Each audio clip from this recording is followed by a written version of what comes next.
Dans son numéro d'avril, le magazine Jeune Afrique a consacré un dossier spécial à Samuel Eto'o, à qui nous confions nos ambitions présidentielles.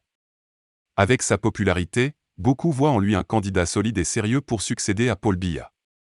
Dans le dossier, le magazine panafricain lève le voile sur l'impressionnant réseau dont dispose l'actuel président de la Fédération de football du Cameroun. Il n'y a pas de petite chance. Du 24 au 26 mars. Samuel Eto'o était l'invité d'honneur des Journées nationales de la diaspora. L'ex-footballeur devait s'exprimer à la fin de l'événement aux côtés d'autres invités de marque, dont l'ancien Premier ministre béninois Lionel Zinsou et le banquier ivoirien Tidjane Thiam. Depuis 2013, ces journées à Bordeaux sont organisées par l'ancien adjoint au maire, le créateur de rock Pierre de Gaëtan Njikam, qui est également président du fonds Pierre Castel, créé par le patron du groupe du même nom. Ce dernier est aussi l'actionnaire majoritaire de la SAC, la filiale camerounaise du groupe, mais aussi le sponsor principal déniché par le nouveau président de la Confédération camerounaise de football. Samuel Eto'o n'a peut-être jamais joué en France, il se consacre à ses réseaux là-bas, révèle Jeune Afrique.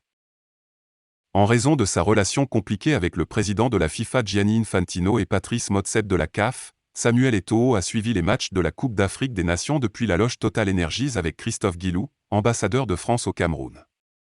Cette camaraderie a soulevé des questions jusqu'au palais d'Etoudi.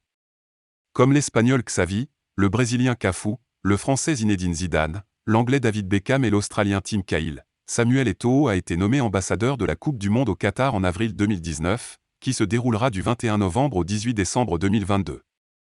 Les 4, le Ballon d'Or africain s'occupe de ses relations avec le cheikh Tamim bin Hamad Al Thani et ses qualités relationnelles lui ont valu des demandes de renseignements, y compris de Kigali. Eto'o a facilité en coulisses le partenariat commercial liant le Rwanda au club français du Paris Saint-Germain, propriété de l'émir du Qatar, depuis le 4 décembre.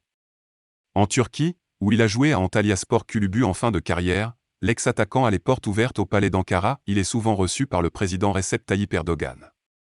Le Turc n'a pas caché son ambition de voir les entreprises de son pays gagner du terrain en Afrique subsaharienne et l'appui bien placé du footballeur peut aider à conclure des accords. Enfin, de Dakar à Libreville, en passant par Cotonou et Kinshasa, Eto'o entretient des relations privilégiées avec plusieurs chefs d'État.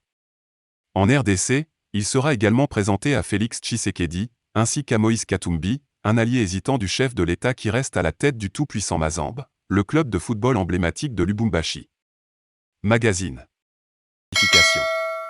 Likez la vidéo si ce n'est pas déjà fait. Laissez aussi votre point de vue en commentaire.